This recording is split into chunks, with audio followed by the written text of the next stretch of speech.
साथियों, मैं महलका सिद्दीकी स्वागत करती हूँ आपके अपने चैनल टेट सीटेट डीएलएड की तैयारी में। साथियों, जैसा कि मैंने आपसे कहा था कि राजन सीरीज़ हम स्टार्ट करेंगे, तो आज हमारा राजन सीरीज़ स्टार्ट हो गया है साथी। और डीएलएड सेकंड सेमेस्टर के राजन सीरीज़ फर्स्ट पेपर की आज हम यहाँ पे बात करेंगे कि यहाँ पे बहुत ही एक्सपेक्टेड क्वेश्चन है साथी। अगर आपने इनको पढ़ लिया ना अच्छे से, तो काफ़ी क्वेश्चन यहाँ से आ सकते हैं, आपके क्वेश्चन काफ़ी फंस सकते हैं। ठीक है, अच्छे से पढ़िएगा और सारे क्वेश्चन को देखते हुए चलिए, और डेफिनेटली यहाँ से क्वेश्चन आपको पूछे जाएंगे।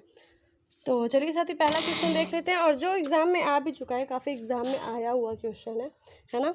तो पहला क्वेश्चन हम देखते हैं क्या है, विश्व जल दिवस कब मनाया जाता है। साथ ही इसमें कुछ क्वेश्चंस ऐसे भी हैं जो आपके जीके के बेस से, मतलब आपका जीके ही तैयार हो जाएगा। जैसे अगर आपने विश्व जल दिवस याद कर लिया तो वो तो आपके लिए हमेशा के लिए हो जाएगा। ठीक है, तो विश्व जल दिवस कब मनाया जाता है आपको पता है, 22 मार्च को मनाया जाता है। ठीक है साथी, यहाँ पे आज हम टॉप 75 क्वेश्चन की बात करेंगे। ठीक है, कब मनाया जाता है विश्व जल दिवस, देखिए यहाँ पे है 22 मार्च को। ठीक है, सी ऑप्शन। दूसरा है जनसंख्या शिक्षा पर प्रथम राष्ट्रीय सेमिनार कहाँ आयोजित किया गया था, है ना। जनसंख्या शिक्षा पर प्रथम राष्ट्रीय सेमिनार कहाँ आयोजित किया गया था, तो ये आयोजित किया गया था चेन्नई में। ठीक है, तीसरा क्वेश्चन है मनुष्य के मूल्यों के विकास में सर्वाधिक महत्वपूर्ण माना जाता है। मनुष्य का जो मूल्य विकास होता है उसमें सबसे ज़्यादा महत्वपूर्ण क्या माना जाता है। देखिए, किसी बच्चे का जब विकास होता है ना साथी, तो सबसे ज़्यादा उसका डेवलप कहाँ होता है, उसके परिवार में। छोटे बच्चे अपने परिवार में देखते हैं कि वो कैसे बोल रहे हैं, क्या क्या चीज़ें सीख रहे हैं, और पहली टीचर जो होती हैं माँ होती हैं, आपको पता है। तो पहला स्कूल भी क्या होता है, हमारा परिवार ही होता है। तो जो बच्चे छोटे होते हैं ना, पहले परिवार से सीखते हैं। तो मनुष्य के मूल्यों के विकास में सर्वाधिक महत्वपूर्ण क्या माना जाता है, यहाँ पे देखिए परिवार माना जाता है। ठीक है, अब देखिए आगे बढ़ते हैं। चौथा क्या है, अध्यापक द्वारा राष्ट्रीय सद्भावना का विकास छात्रों में किसके द्वारा किया जा सकता है ना। किताबों को पढ़कर या तो समझाकर, स्वयं बड़े लोगों द्वारा इस पर अमल कर। ठीक है, तो यहाँ पे ये है स्वयं बड़े लोगों द्वारा इस पर अमल करके, क्योंकि बड़े लोग जब समझाते हैं ढंग से तो ज़्यादा ही अच्छे से समझ आता है। ठीक है, प्लेटो किनके समर्थक के, आपको ये अच्छे से याद करना होगा कि प्लेटो जो थे ज्ञान पर आधारित प्रश्न के समर्थक थे। किसके समर्थक थे, ज्ञान पर आधारित प्रश्न के। ठीक है, वैदिक कालीन शिक्षा किस जीवन दर्शन पर आधारित थी, आपको पता ही होगा, आदर्शवाद, है ना। वैदिक कालीन शिक्षा को हमने पढ़ा था हमारी प्रैक्टिकल फाइल में, वैदिक कालीन शिक्षा, बौद्ध कालीन शिक्षा हमने पढ़ी थी। अब देखिए मदरसा का संबंध कहाँ से है, मदरसा का संबंध है हमारा उच्च शिक्षा से। ठीक है, मदरसा में उच्च शिक्षाएं दी जाती थी। वैदिक शिक्षा का प्रमुख संस्कार क्या था, हमने पढ़ाया था आपको, सबसे पहला संस्कार क्या था, उपनयन संस्कार था। ठीक है, और प्राचीन काल में उच्च शिक्षा कहाँ प्रदान की जाती थी, ये की जाती थी राष्ट्र कुलों में।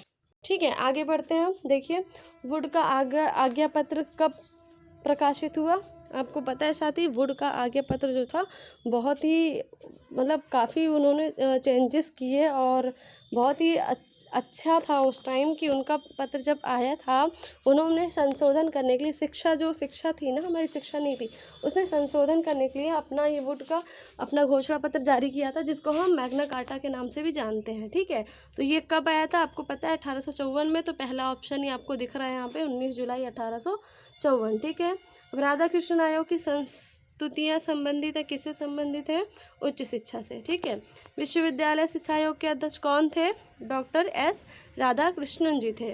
ठीक है, परिवार शिक्षा का सर्वोत्तम स्थान है और बालक का प्रथम विद्यालय है, ये किसने कहा है, तो ये कहा है पेस्टोलॉजी ने। ठीक है, संगमरमर के पत्थर का जो महत्व मूर्तिकार के लिए है, वही महत्व आत्मा के लिए शिक्षा का है, ये किसने कहा है, तो ये कहा है एडिसन ने। ठीक है, वर्तमान समय में शिक्षा के कौन कौन से रूप प्रचलित हैं, तो कौन कौन से, औपचारिक भी हैं, अनौपचारिक हैं और निरौपचारिक हैं। ठीक है, निम्नलिखित शिक्षा के औपचारिक साधन कौन कौन नहीं है, आपको पता है औपचारिक क्या होता है, अनौपचारिक क्या होते हैं। औपचारिक साथी, औपचारिक से तात्पर्य होता है हमारा अप्रत्यक्ष रूप से, जैसे स्कूल हो गया, विद्यालय है और ऑफिस वगैरह, ये सब क्या होता है हमारा औपचारिक है ना। इसको हम बोलते हैं प्रोफेशनल, है ना। और वे जो हमारा घर परिवार का जो माहौल होता है, और जैसे बच्चे परिवार से सीखते हैं, वातावरण से सीखते हैं, तो इनको हम क्या कहते हैं, अनौपचारिक। ठीक है, तो देखिए, निम्न में से शिक्षा के औपचारिक साधन कौन नहीं है? तो परिवार नहीं है। विद्यालय में तो विद्यालय तो औपचारिक है और वहाँ पे पुस्तकालय भी होती है, संग्रहालय भी वहीं होता है, ठीक है।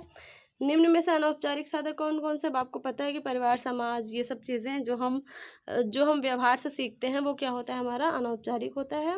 और जो स्कूलों में शिक्षा हम प्राप्त करते हैं वो हमारी औपचारिक होती है, ठीक है। खुला विश्वविद्यालय तथा पत्रकार द्वारा दी जाने वाली शिक्षा कौन कौन से का रूप क्या है? तो क्या है? निरौपचारिक, ठीक है। औपचारिक शिक्षा जीवन के अनुभव से कोई संबंध न रखकर विद्यालय की विषय सामग्री बन गई है। ये किसने कहा है? तो ये कहा है जॉन ड्यूवी ने, ठीक है साथी, जॉन ड्यूवी ने, ठीक है। अब आगे बढ़ते हैं, क्या है? निम्न में से अंतर्राष्ट्रीय सद्भावना के विकास के लिए शिक्षा में कौन कौन से उद्देश्य हैं? तो देखिए, यहाँ पे विश्व में एक साथ रहने के लिए आवश्यक बातों का ज्ञान प्रदान करना बहुत ही सही है। सभी राष्ट्रीयताओं, संस्कृतियों एवं प्रगतियों के व्यक्तियों को समान समझने के लिए भावना का सृजन करना, ये भी ठीक है। तीसरा क्या है?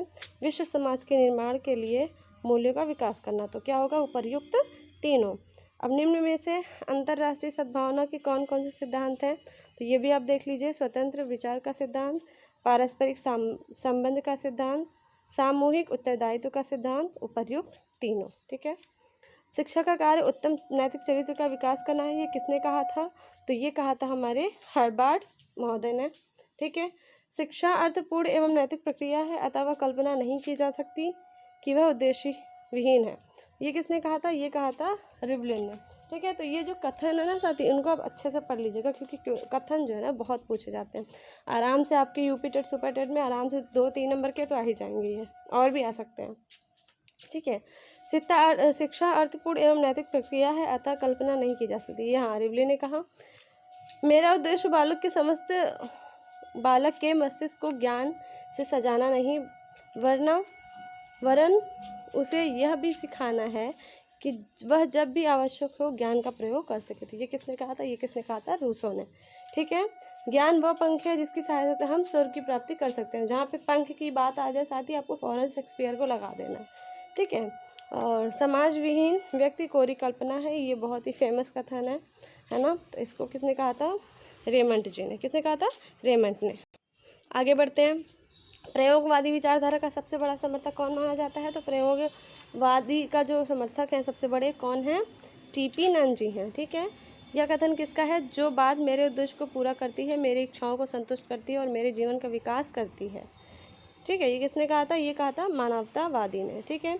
किस दार्शनिक का मानना है कि शिक्षा का कोई उद्देश्य नहीं होता, उद्देश्य तो केवल व्यक्ति के होते हैं। बहुत अच्छी बात ही कही गई है, शिक्षा का कोई उद्देश्य नहीं होता, उद्देश्य तो व्यक्ति के होते हैं। जब व्यक्ति का उद्देश्य होता है तभी तो वो शिक्षा प्राप्त करता है ना। तो शिक्षा का क्या उद्देश्य होता है? हम लोग जो डिसाइड करते हैं, हमारा उद्देश्य होता है कि हमें शिक्षा प्राप्त करनी है, नौकरी करना है, तो हम लोग का उद्देश्य होता है ना। तो ये किसने कहा था? जॉन ड्यूवी ने, ठीक है। शिक्षा को द्विध्रुवीय प्रक्रिया के रूप में किसने परिभाषित किया था? तो ये आप अच्छे से याद करिएगा कि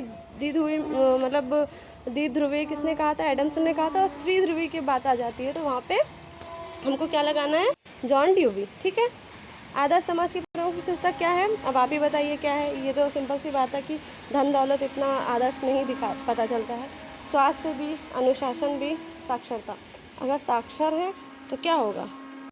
ठीक है, साक्षर होंगे तभी तो हम आदर्शवाद कहलाएंगे, है ना। तो एजुकेशन जो है बहुत ही इंपॉर्टेंट चीज़ है, एजुकेशन से बढ़कर कोई भी शक्ति नहीं होती साथी।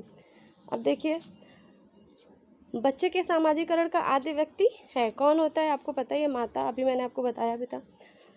और मूल्य अंतर्द्वंद को समाप्त करने की सर्वोत्तम विधि क्या है? बिल्कुल सही है, स्पष्टीकरण।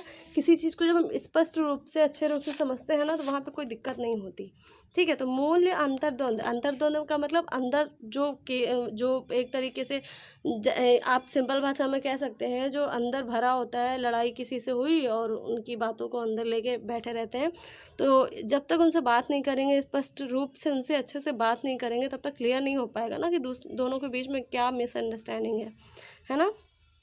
अब देखिए, पुरुषार्थ चतुष्टय के अंतर्गत कौन सा मूल्य नहीं आता? तो इसमें कौन नहीं आता? सत्य नहीं आता, ठीक है। और किसने कहा है समाजीकरण एवं व्यक्तिकरण एक ही प्रक्रिया के दो पहलू हैं? तो ये किसने कहा था? मैकाइवर ने, ठीक है। विद्यालय समाज का लघु रूप है, ये किसने कहा था? बहुत ही इंपॉर्टेंट है, ये कहा था ड्यूवी ने, ठीक है। आगे बढ़ते हैं। प्रकृतिवाद का सर्वश्रेष्ठ योगदान शिक्षा के किस क्षेत्र में है, तो वो है शिक्षण विधि में। बहुत ही सही बात है कि प्रकृतिवाद में किसका है, शिक्षण विधि में। शिक्षा का सर्वोपरि उद्देश्य क्या है, व्यावसायिकता, दक्षता, नागरिक दक्षता, सामाजिक दक्षता, मानव निर्माण। बिल्कुल सही है कि जब इंसान एजुकेटेड हो जाता है, समझदार हो जाता है शिक्षा के द्वारा, तो उसका क्या होता है, उसका सामाजिक विकास हो जाता है। ठीक है, क्या है यहाँ पे, हाँ, शिक्षा का सर्वोपरि उद्देश्य क्या है, मानव निर्माण। ठीक है, तो मानव का निर्माण होता है, मानव का विकास होता है शिक्षा के द्वारा। ठीक है, अब देखिए यहाँ पे क्या है, एमिल की रचना, एमिल किसकी रचना है ना, एमिल की रचना किसने की थी, तो इन्होंने की थी रूसो ने। ठीक है, मूल्य संकट का मुख्य कारण क्या है, स्वार्थपरता। ठीक है, मूल्य संकट जो होते हैं स्वार्थपरता उसका कारण है। ठीक है, आगे देखिए, अगस्त कॉम्टे किस देश के दार्शनिक थे, तो ये कहाँ के थे, फ्रांस के। स्कूल और समाज पुस्तक किस दार्शनिक ने लिखी थी, तो ये लिखी थी जॉन ड्यूवी ने। बालक के प्रथम 6 वर्ष में माँ के घुटने ही उसका विद्यालय है, ये किसका कथन है, तो ये है कैमेनियस का। और नैन्सी कट के अनुसार विद्यालय का शैक्षिक कार्य क्या नहीं है, तो क्या नहीं है, परम अहम विकास। ठीक है, स्कूल को प्यार का घर किसने कहा है, तो ये बहुत ही इम्पॉर्टेंट क्वेश्चन है पेस्टोलॉजी ने। ठीक है, वैल्यू शब्द की उत्पत्ति वैलियर से हुई, यह शब्द किस भाषा से लिया गया था, तो यह भाषा लिया गया था अंग्रेजी भाषा से।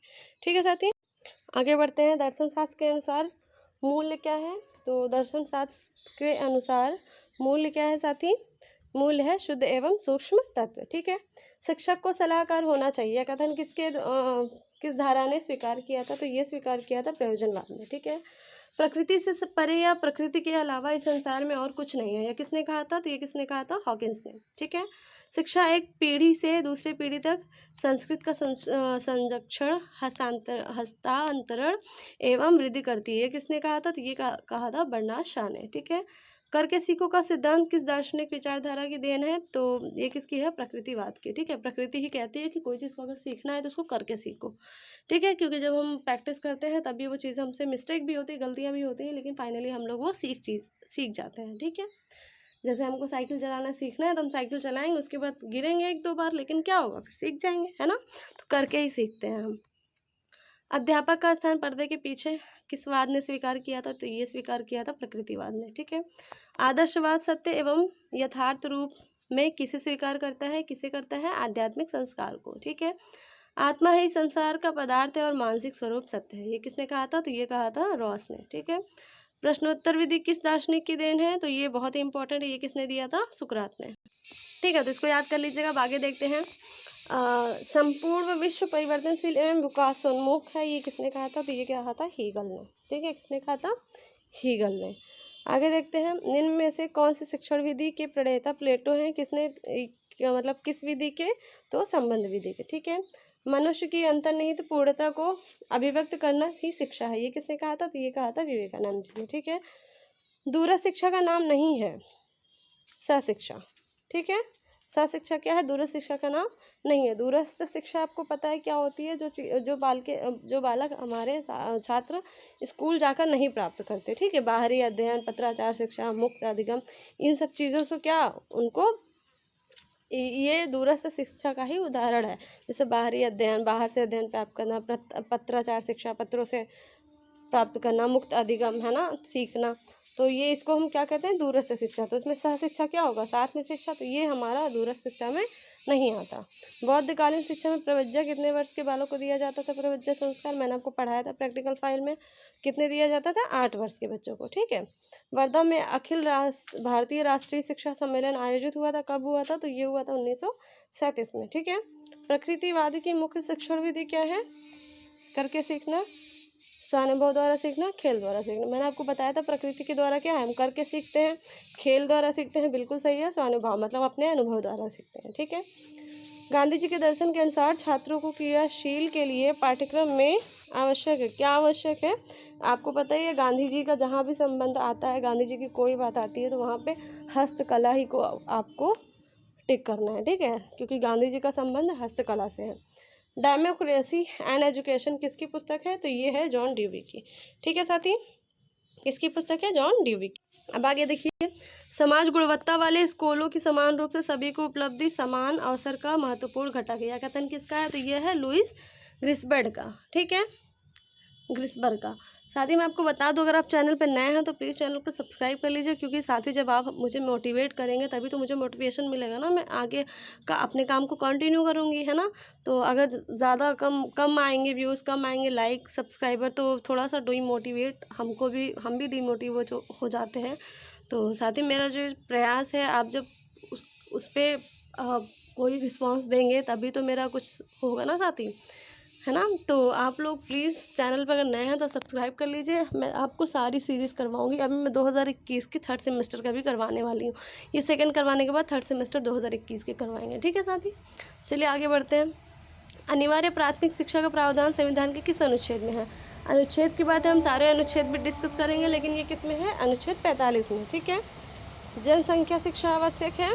तो जनसंख्या शिक्षा आवश्यक किसके लिए है? जीवन स्तर एवं गुणवत्ता बढ़ाने के लिए, सबको रोजगार देने के लिए, पाठ्यक्रम के विषय बढ़ने के लिए, बाल श्रम को बढ़ावा देने के लिए। तो ये जनसंख्या शिक्षा क्या बाल श्रम को बढ़ावा देने के लिए? बिल्कुल नहीं है। पाठ्यक्रम को विषय बढ़ाने के लिए? बिल्कुल नहीं है। पाठ्यक्रम को विषय को हम बढ़ा देंगे तो इससे क्या, शिक्षा हम कम ही पढ़ें लेकिन अच्छे से पढ़ें, है ना। तो ये कोई समाधान नहीं है हमारा कि जनसंख्या शिक्षा के लिए हम अपने पाठ्यक्रम को बढ़ा दें। सबको रोजगार देने के लिए, है ना, बिल्कुल ये भी नहीं हो सकता। अगर आपके पास कोई ऑप्शन नहीं, ये ऑप्शन है, तो आप टिक कर सकते हैं। ठीक है, फिर क्या है? जीवन स्तर एवं गुणवत्ता बढ़ाने के लिए, ये सबसे सही ऑप्शन है। तो क्या हो जाएगा? Option A. ठीक है, 75 नंबर क्या है? देखिए, राष्ट्रीय जनसंख्या नीति की घोषणा की गई थी, कब की गई थी? 16 अप्रैल 1976। ठीक है, तो साथ ही आज हमने बात की 75 क्वेश्चन की, फिर कल हम बात करेंगे 75 से आगे। और वीडियो अगर अच्छी लगी है तो साथ ही प्लीज़ लाइक कर दीजिए, चैनल पे नए हैं तो सब्सक्राइब कर लीजिए और बेल आइकन को भी प्रेस कर लीजिए, ताकि मैं जब भी कोई न्यू वीडियो अपलोड करूँ आपके पास नोटिफिकेशन आ जाए। ठीक है साथी, तो ऐसे ही पढ़ते रहिए और बात करते हैं आगे हम फाइल की। फिर थर्ड सेमेस्टर की भी 2021 की राजन सीरीज हम करवाएंगे। तो साथ ही पढ़ते रहिए, खुश रहिए। मिलते हैं नेक्स्ट वीडियो में। खुश रहिए, घर वालों का ख्याल रखिए। ऑल द बेस्ट साथियों, जय हिंद, बाय बाय।